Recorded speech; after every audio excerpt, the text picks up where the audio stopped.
Mbak pasar screen, Mbak.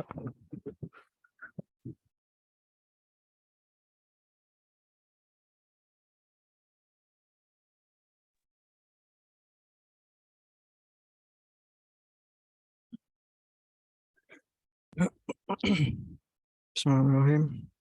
Assalamualaikum warahmatullahi wabarakatuh. Waalaikumsalam warahmatullahi wabarakatuh. Waalaikumsalam warahmatullahi wabarakatuh. Senang sekali Waalaikumsalam warahmatullahi wabarakatuh. kumpul dengan teman-teman dosen sekalian, walaupun online. Ya ini sebetulnya sharing aja dari yang mungkin saya tahu.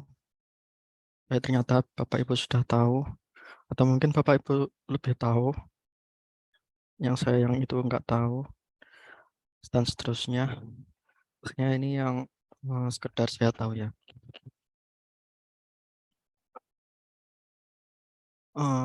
Jadi awalnya mungkin karena ini ya motivasi saya. Jadi saya pernah baca kalau di akreditasinya prodi yang terbaru nih yang 9 kriteria. Itu ternyata publikasi ada di bobot terbesar ketiga, yaitu masuknya sumber daya manusia. Yang pertama nih yang outputnya ya mereka lulus cepat, jadi dapat kerja dan seterusnya. Terus tata kelola pendidikan. Nah, terus ternyata yang ketiga aplikasinya bagaimana. Nah, saya mengira awalnya yang 7 penelitian. Terus saya cek dalamnya, ternyata penelitian ini seputar kayak sudah ada roadmap penelitian kah? Kayak gitu. Jadi kira-kira yang dikerjakan kakak ini. Poinnya kecil. Nah, akhirnya saya cek yang nomor 4 sumber daya manusia tuh ini isinya. Jumlah publikasi, jurnal, seminar, termasuk yang media massa ya kayak yang selama ini Pengmas disebarkan media massa ini masuk di yang sumber daya manusia. Nah, terus yang jadi perhatian bagi saya ya bahwa saya izin nge-share seperti ini ya akreditasi. Yang jadi perhatian bagi saya NDTPS ini yaitu jumlah dosen. Jadi misalkan prodi itu enggak dilihat dari ada berapa jumlah publikasinya saja, tapi orangnya ada berapa gitu. Jadi nggak lihat banyak-banyakan jumlah, terus berarti nilainya tinggi, tapi bisa jadi berkurang karena orangnya banyak, dosennya banyak.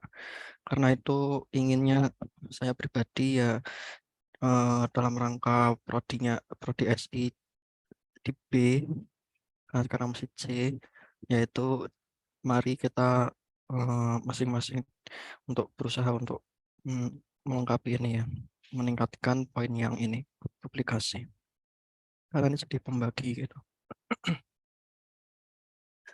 Nah, kalau di kita sendiri yang terakhir poinnya ini 247, sedangkan kalau untuk nyampe B itu minimal 301. Jadi kira-kira 54 poin lagi kita sampai akhirnya akreditasinya naik jadi B gitu.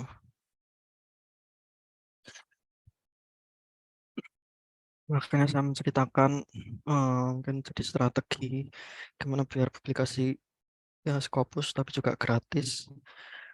Kalau menurut saya sih enak gratis, walaupun di sini ada reimburse ya.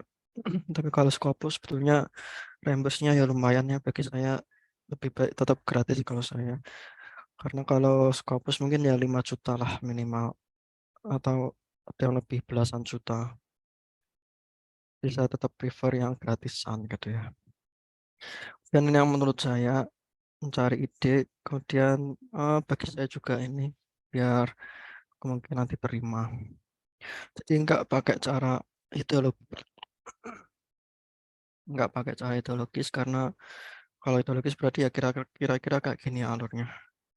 Nemu dulu dari idenya sendiri, terus mau submit ke jurnal yang mana, dicari yang sesuai, kemudian bayar, ya rela membayar soalnya pengennya ke jurnal yang itu, terus publish. Tapi kalau cara yang gratisan itu kira-kira kayak gini, Bapak Ibu. Jadi nyari dulu yang gratis, kemudian nyari ide sesuai skopnya itu, nah terus baru kita menemukan apa, terus publish gitu. Nah, akhirnya kita mulainya dari yang nyari yang mana yang gratis gitu. Sebenarnya itu bisa dicari dengan googling ya. Misalkan kayak gini, jurnal Scopus free, terus misalkan Bapak Ibu tentang apa topiknya. Commerce kah, organization, e-government, enterprise, dan seterusnya. Terus nanti misalkan ketemu, saya sudah nyoba masing-masing ini. Tapi memang nggak ada kayak web yang menyajikan daftar Scopus gratis, itu saya nggak nemu ya. Hanya kita nyari sendiri, terus dicek di dalam webnya itu benar-benar gratis enggak. Saya coba ada yang tadi keywordnya itu. Akhirnya nemu ini yang gratis ini akhirnya. Ini ketiga, keempat, Jawa saya cek itu gratis gitu. Saya pernah nyoba yang ini, Kamas, terus ya emang gratis. Tapi nanti saya beritahu ada ininya tanda-tanda gratis gitu. Nah, kalau bidangnya Bapak Ibu ada yang suka tentang Kamas, ini mungkin recommended bagi saya untuk Bapak Ibu organization, behavior, dan seterusnya. Ini juga recommended. Common, mungkin ini Pak Toton, dan Bapak Ibu yang lain, enterprise, ini juga bisa dicoba deh. Nah, kalau saya cek itu ya tanda-tandanya nih deh, APC. Jadi biasanya kalau enggak di situ ada kayak bahas APC atau cost atau fee ya keywordnya sih. Terus lihat juga ada enggak biayanya nominal. Kalau di Indonesia sih saya sering nemunya gini ya, no cost submission, tapi publishernya bayar gitu. Kayaknya tuh gratis. Ternyata publication-nya ada nominalnya berapa. Jadi yang submission-nya ya gratis, publication yang ya gratis gitu. Jika kata-katanya kayak gini ya kurang lebih. Oh berarti ini does not charge dan seterusnya ya. Berarti ini memang gratis gitu.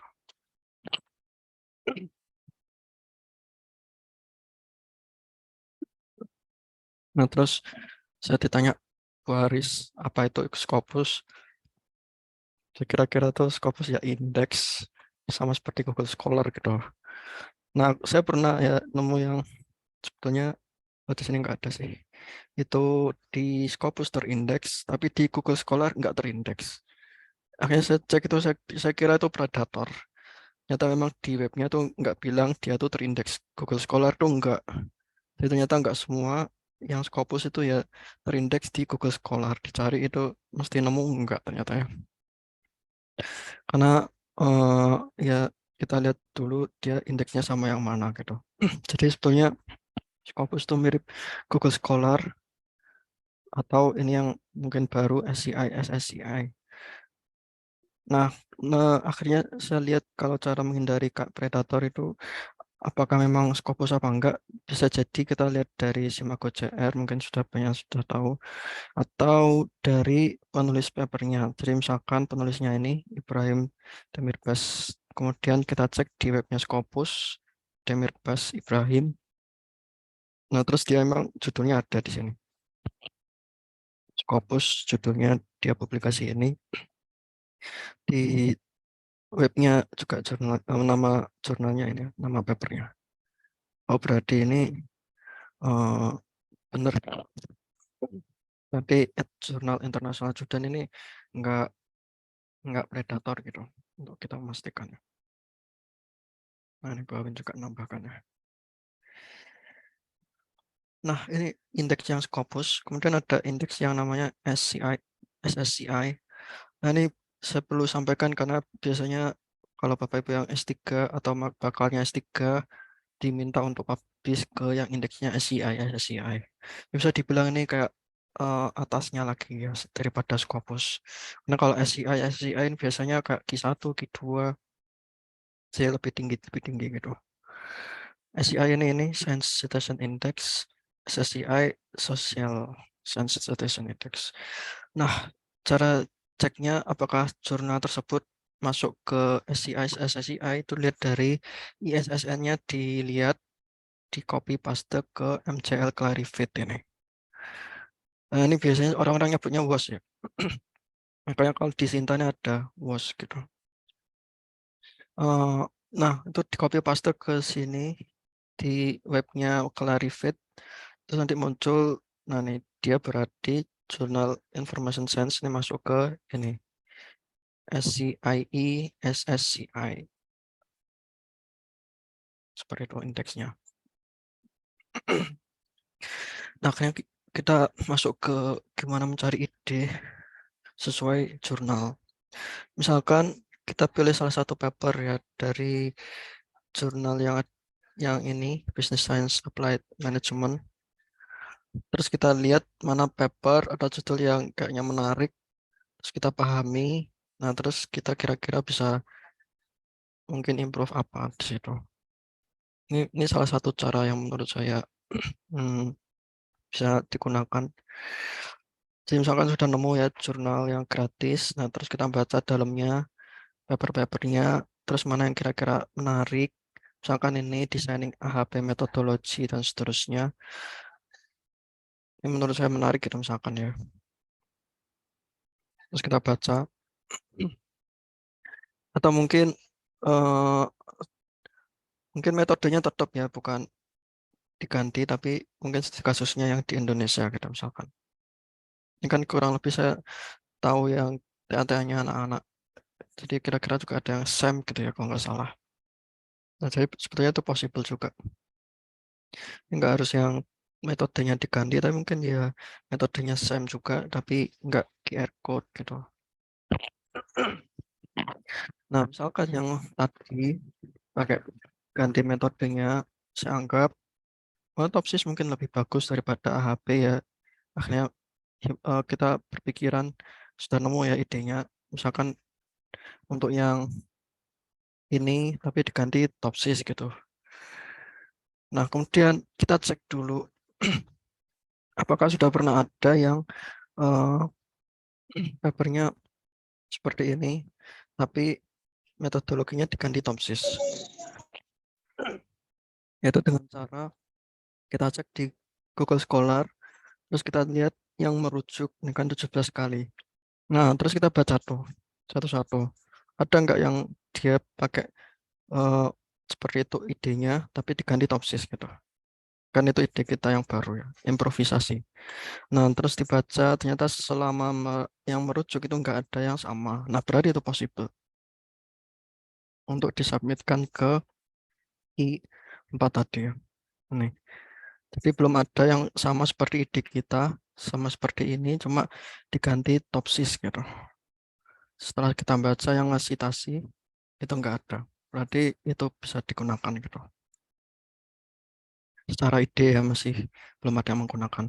Nah, saya terinspirasi cara ini itu dari prof saya yang saya S3 nggak jadi itu di Taiwan, yaitu prof saya Eiji Mizutani. Beliau menggunakan cara yang seperti tadi juga, yaitu membaca. Nah, Liao Pandoja itu tuh bukan nama metode, tapi nama orang yang papernya mau diimprovisasi, dijadikan judul malah di sini. Jadi kita nggak se ekstrim ini ya, kita mungkin improvisasi dari papernya itu gitu aja mungkin ya. Nah, ini jadi sampai dengan dimension, kemudian dia mau improve, beliaunya mau improve penelitiannya Liao, terus disubmit. Liao ini publish di NPL, terus prof saya juga publish di MPL, yang itu improve punyanya Liao gitu. Sama yang Pantoja juga. Pantoja itu nama orang, publish di International Journal of Control. Kemudian prof saya juga submit ke sini dengan bilang kalau bisa diimprove gitu. Nah, kemudian cari paper dengan nama penulis Indonesia. Ini untuk ngira-ngira tuh kita mungkin gitu ke jurnal yang sama. Karena misalkan ini ya, ini Pak Apol nih ini temannya Mbak Kiki ya nih, Aryan nih. Oh ya, Mas Fian juga. The National Journal of Electronic Commerce Studies. Saya kebetulan juga ke sini karena ya saya lihat Pak Apol ke sana. Berarti mungkin nih gitu. Nah, terus ini yang e-government Ini juga ada orang Indonesia yang publish ke sana, jadi mungkin juga untuk kita-kita ya, publish ke sini. Nah, akhirnya jadi dua pendekatan ya, barangkali cari idenya. Boleh jadi kita nemu problem, hanya sudah tahu problemnya, terus gimana cara menyelesaikannya, terus belajar metode, terus digunakan metodenya diselesaikan. Atau kita memang sudah ngerti suatu metode dulu, tapi kita belum punya problem, terus nyari nggak bisa digunakan di mana, terus diterapkan ya, diselesaikan. Mungkin kalau di yang analisis ini tantangannya di ini sih ya, memikirkan solusi. Mempelajari metode. Kalau sintesis mungkin nyari problem yang sesuai dengan yang jadi repotnya. Nah, juga ide lain menurut saya ini ya, mengubah conference yang pernah kita ikuti, kita sudah pernah publish, tapi jadi jurnalnya. Kebetulan saya mengikuti Prof ini, Ying Chai Wu. Saya suka tulisan-tulisannya. Nah, terus beliaunya tuh nulis di tahun 2017 publish conference tentang ini massive trajectories dan seterusnya ini.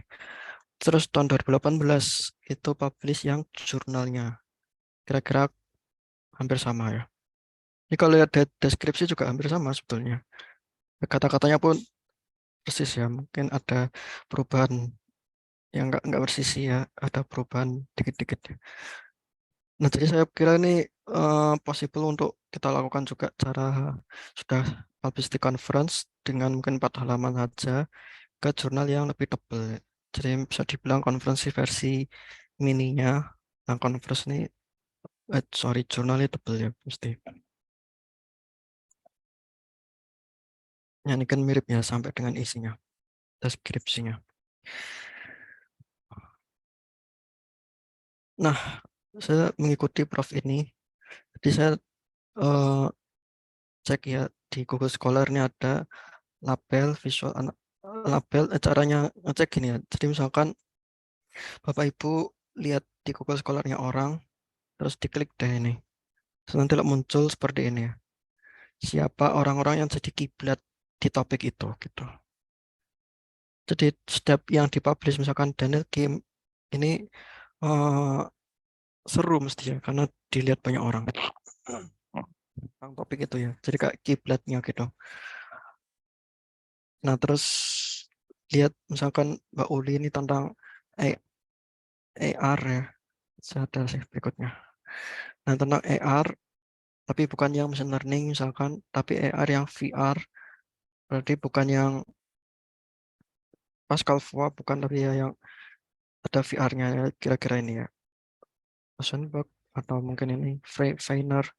Nah, ini jadi kiblatnya orang-orang yang topiknya AR VR. Atau ID adoption. Mungkin Bapak Ibu yang ID adoption. Nah, ini mungkin ya Korea nih. Kiblatnya Korea. Mungkin yang lain. Ya ini ya Amerika, Illinois, dan seterusnya. Jadi bisa dicoba Bapak Ibu topiknya apa. Terus kita lihat yang jadi top kiblat dunia itu siapa orangnya. Negara mana. Terus kita ikuti deh. Ini saya mengikuti sih. Terus setiap ada publish saya di email ada nulis apa beliau gitu. Kemudian, nah ini juga penting biar acceptance rate-nya mungkin bisa meningkat ya. Yaitu jangan langsung kertas kosong langsung kita isi papernya, tapi buat poin-poin dulu menurut saya sih. Dari paragraf yang itu bakal jadi paragraf penuh. Mulai dari kalau bab 1 ya mulai dari paragraf atau bakal paragraf 1 sampai akhir. Jadi misalkan ini saya sudah ada abstrak, terus saya mau nulis yang introduction. Nah, ini saya kira-kira ini paragraf 1 ini apa ya kira-kira isinya. Terus isi apa kok poin-poinnya ini deh. Ada dampak, ada paper-paper yang itu memang menunjukkan dampaknya parah ke UMKM, dampak ke UMKM. Terus ya e-commerce itu jadi solusinya biasanya oleh paper-paper. Terus ternyata orang-orang juga pakai endorse gitu. Ini poinnya. Terus saya elaborasi jadi gini. Nah, tapi ya sebelum dielaborasi, kita bikin poin-poinnya dulu sampai selesai bab 1 ini. Jadi setelah ini selesai, hanya ada 3 paragraf di sini. Nah, di poin-poin berikutnya atau calon paragraf kedua, itu lihat dari yang pertama ini. Tadi saya ini bahas tentang ini, berarti kira-kira biar nyambung, saya tak lanjutkan endorse gitu. Saya tak bahas tentang endorse, jadi paper tentang endorse, terus ada hubungannya sama social commerce, cerita sukses dan seterusnya ya.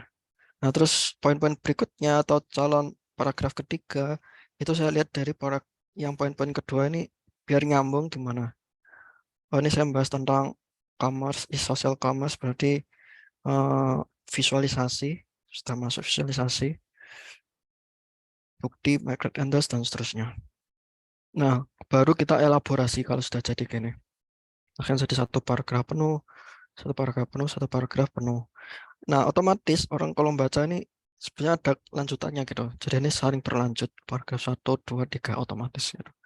Karena memang sudah mikir ini biar lanjut gimana gitu. Dari poin ini ke poin ini dan seterusnya. Nah, ini bab 1, bab 2 juga gitu, bab 3 gitu biar sampai akhirnya memang sistematis, jadilah sistematis. Runut gitu ya bacanya.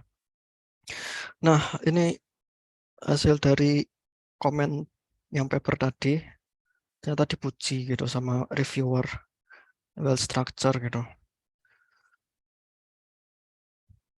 Kemudian saya kebetulan juga nge-review jurnal, terus saya lihat dari komennya reviewer orang lain ya, reviewer lain. Ternyata juga yang jadi pokok sebenarnya sistematis sih. Sistematis itu sangat mempengaruhi ke sebelum isi deh. Jadi kalau nggak sistematis tuh kayak ini, attitude very serius, kayak berantakan gitu jadi tulisannya tuh nggak runut. Walaupun menurut saya sih waktu review ini tuh ini bagus banget gitu. Ternyata komennya reviewer lain tuh jelek banget. Kelihatan kalau ini yang review ini tingkat tinggi ya nih. Terus juga ini pentingnya kayak pemilihan kata yang malah di reject. Jadi sebelum kita nulis, saya kira sistematis ini sangat mempengaruhi ya terhadap isi. Maksudnya sebelum kita ngomong tentang hasil.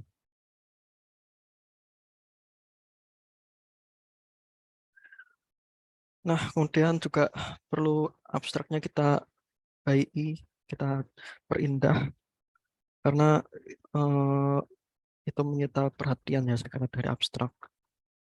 Akhirnya karena ini kita perlu maksimalkan, jadi usahakan ini beda sama yang isinya. Jadi kayak pemilihan kata, yaitu kalau di sini kita pakai kata-kata kayak limit, state, gak apa-apa, produce. Tapi kalau di abstrak kita gunakan yang lebih apa ya, scientific mungkin ya istilahnya, confine.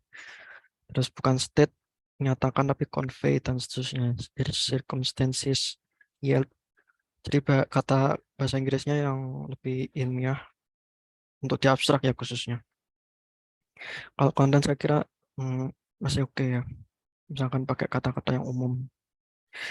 Kemudian tambahkan juga sering-sering pakai kata-kata kayak gini. Sebenarnya ini untuk bumbu aja sih, nggak ada ini pun juga sebenarnya nggak ngefek gitu. Misal bisa dibilang tuh intinya tetap jika hands, so as, whereas dan seterusnya ya. After that kan nggak terlalu penting ya. Tetap kita ngerti poinnya walaupun tanpa itu. Tapi ini lumayan untuk meningkatkan seni nulisnya sih.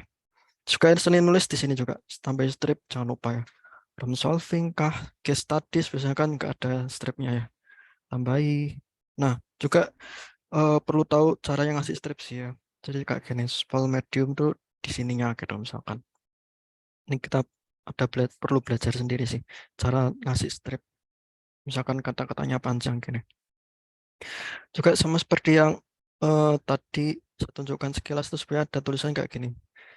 Gunakan tulisan miring untuk penekanan, walaupun memang bahasa Inggris ya. Kalau biasanya kita kan kalau itu kata Inggris dimiringkan gitu. Tapi karena ini Inggris semua, miringnya ini untuk menekankan ini penting gitu. False example. Misalkan saya sudah siap. Nah, ini saya niru gaya bahasa dari Prof. Eiji tadi. Nah, kayak gini nih. Such that it is false example gitu. Jika menekankan dibuat miring. Mathematical programming problem miring constraint. Jika menekankan ini ada constraint gitu. Ada strip. Kemudian juga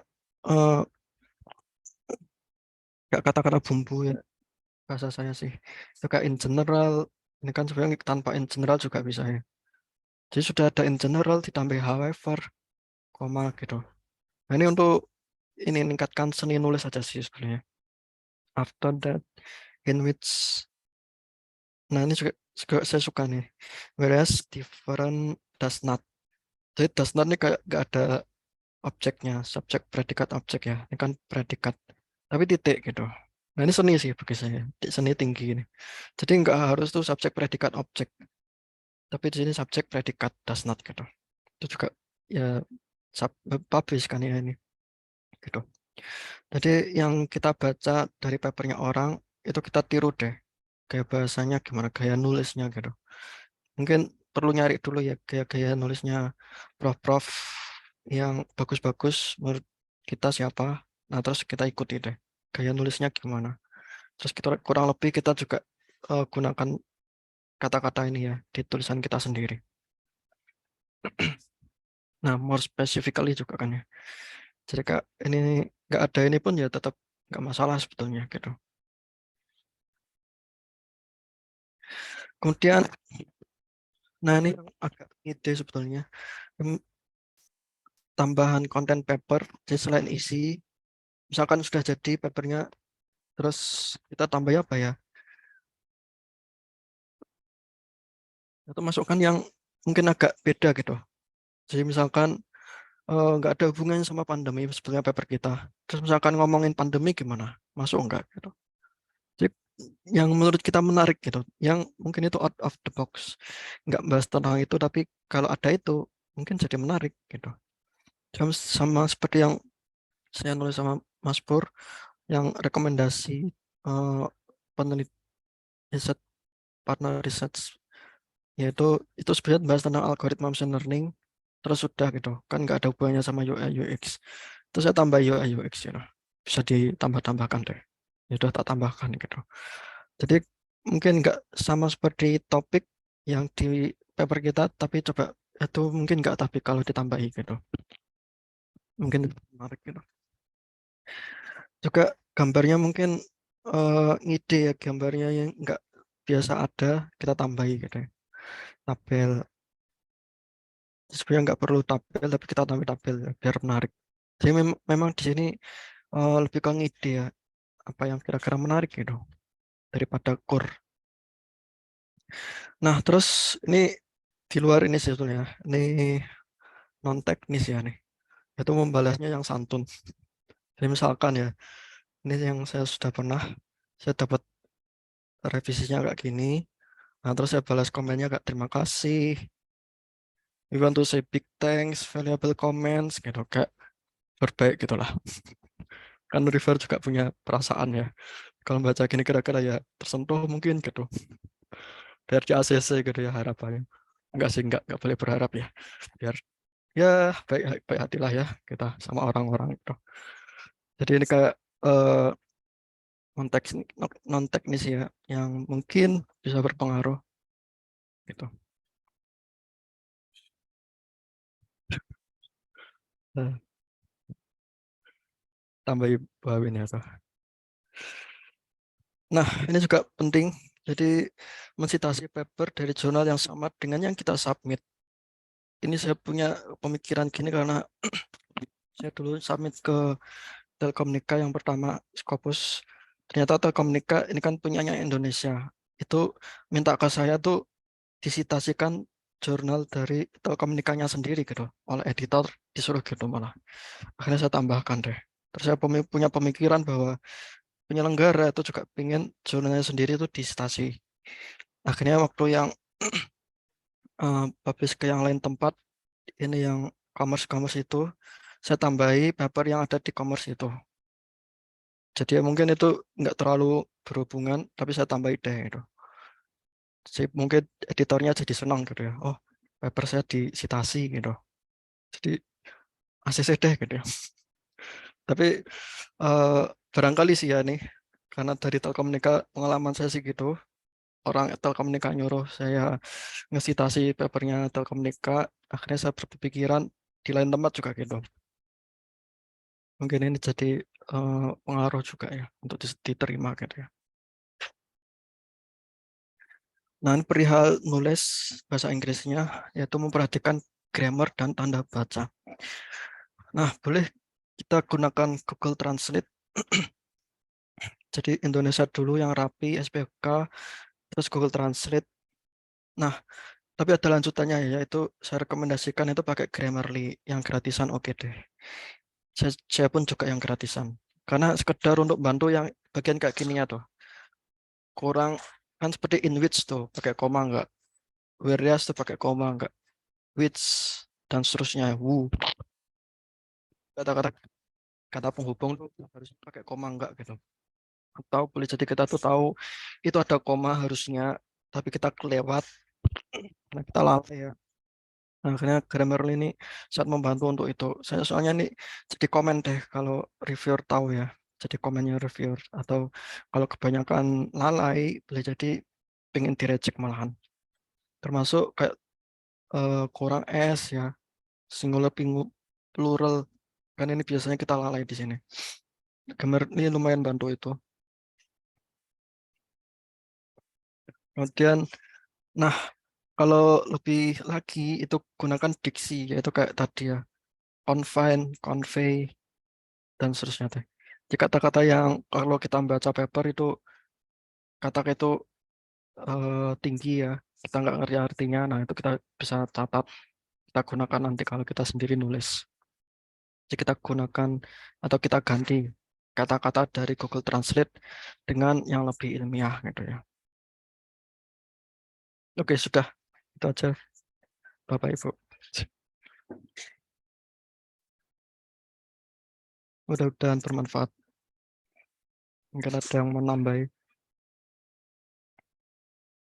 Wah, terima kasih banyak Pak Nizar atas sharingnya, sangat bermanfaat untuk kita semua. Mungkin dari teman-teman ada yang ingin sharing atau ingin bertanya?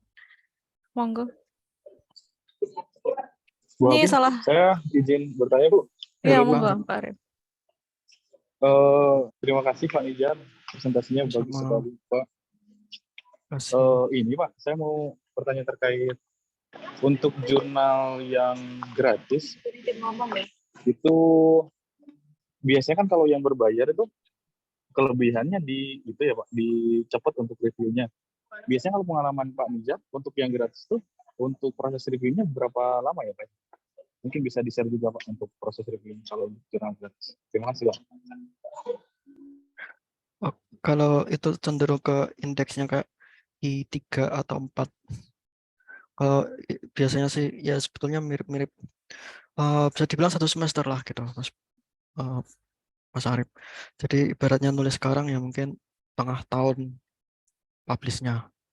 Jadi memakannya nunggu hasil revisi atau review 3 bulan anggap, terus kita memperbaiki mungkin 1 bulan, terus publish sisanya deh. Jadi 1 semester lah ya, anggap mulai dari awal semester nulis, submit ya berarti. Awal semester submit, nah 1 semester kita publish gitu. Untuk yang gratis-gratis tadi. Mungkin kalau yang kayak indeksnya SCI, SSCI itu tahun atau baru tahun. Kalau yang bayar mahal itu ya itu ada di beberapa tempat tapi ya enggak di semua jurnal. Mungkin kayak Gold atau ya itu saya kurang tahu sih tapi. Dan yang saya tahu kayak SCI, SSCI itu tahun hitungannya 10 tahun. Kalau yang kayak tadi Scopus itu 1 semester deh.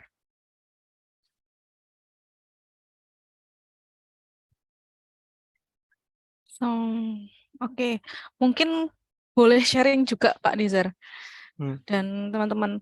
Mungkin ini kemarin saya juga sempat mengikuti bagaimana cara menulis jurnal gitu. Mungkin ini menambah informasi dari Pak Nizar. Jadi kebetulan ya PPT ini saya dapatkan dari Prof Nizar juga, namanya juga Nizar. Prof Nizar untuk mengetahui kira-kira jurnal itu proses reviewnya itu berapa lama.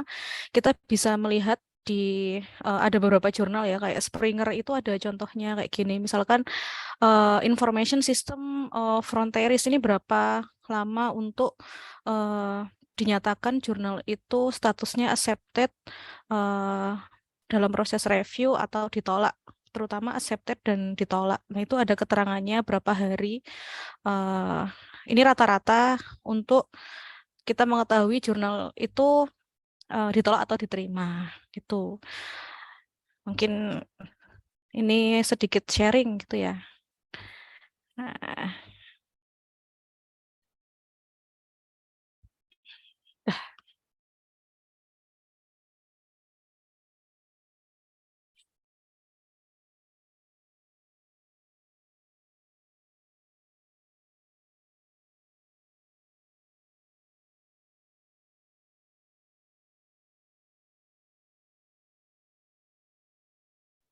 oke, mungkin teman-teman yang lain ada yang ingin sharing atau ada yang ingin ditanyakan ke Pak Nizar nih.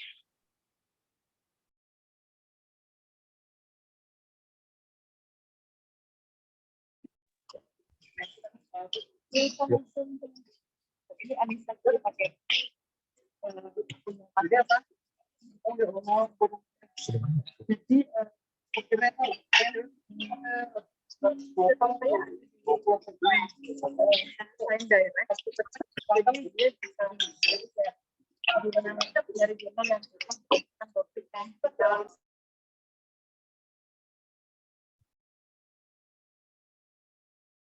Oke, mungkin teman-teman ada yang ingin ditanyakan lagi. Bu Awin, izin Bu, ini ada Mbak Nisa mau tanya Bu. Oh, monggo, monggo, monggo. Oh, mau ngobrol, sorry. jadi saya harus tahu bahasanya itu kalau Cek dulu suaranya masuk nggak? Kayaknya suaranya putus-putus ya, Mbak Anissa. Oh, sorry Bu, sorry Bu.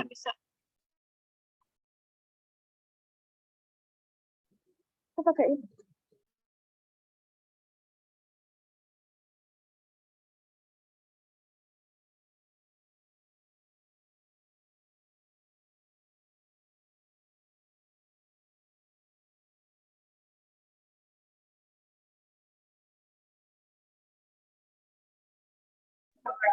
Ya Bu Awin, mohon maaf tadi Bu Anissa belum jadi, katanya ini agak terputus-putus.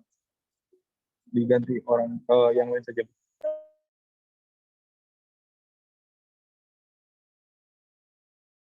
Monggo, mungkin teman-teman yang lain ada yang ingin ditanyakan kepada Pak Nizar nih.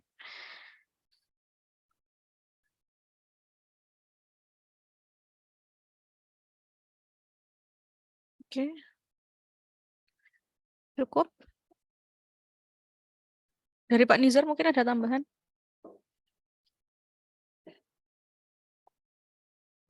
Mungkin cara lainnya pakai SLR ya sebenarnya, tapi saya nggak bahas di sini.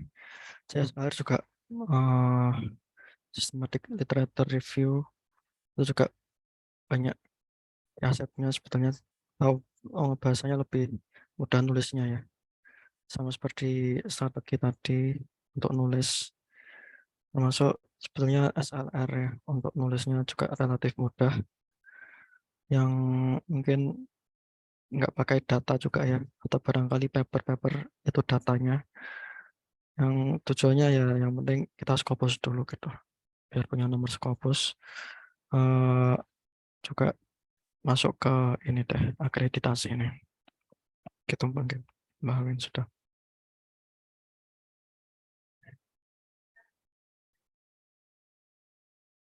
Ya Bu Aris, kita punya ID Scopus dulu.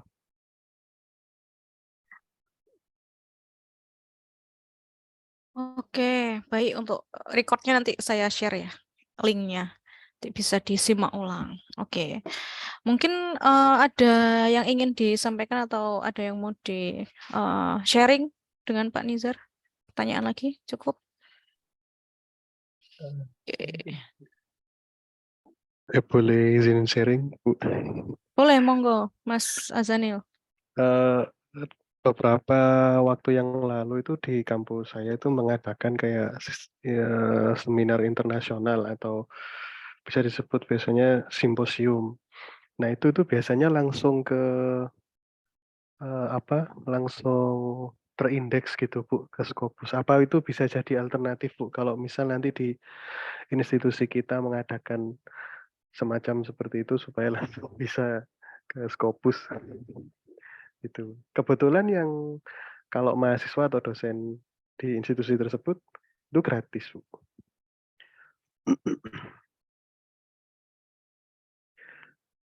Saya tanya ke Pak Nizar. Lupa. Tadi sharing. Mungkin nanya ke Bu Uli ya. Oke. Mungkin ini saya sedikit menjawab dari Mas Azanil. Untuk IT Telkom Surabaya itu sebenarnya pernah melakukan international conference. Dulu pertama kali namanya ICIC ya. Itu dulu diketuai oleh Pak Dekan FTII sebelumnya ya. Pak siapa? Pak Satria yang sekarang home base-nya di Teliu. Nah, itu juga ada beberapa persyaratan gitu. Kalau misalkan kita mengadakan simposium international conference itu ketuanya harus minimal ada apa namanya? Ada syarat-syarat khususnya gitu. Kalau misalkan terindeks Springer ya kita harus mengikuti syarat-syarat Springer gitu. Terus setelah itu saya sempat di KK ya. Waktu itu juga pernah melakukan sharing dengan Prof. Julianto, itu salah satu ketua IEEE Computer Society kalau nggak salah di tahun 2021. Itu ketika kita prodi atau khususnya institusi atau fakultas ketika ingin mengadakan international seminar itu juga ada syarat-syaratnya. Misalkan ada partner dari luar negeri kira-kira berapa gitu.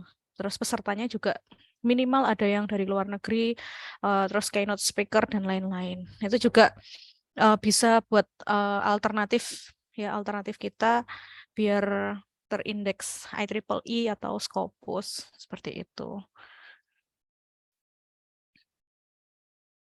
Jadi ada persyaratan-persyaratan khususnya, Mas. Gitu.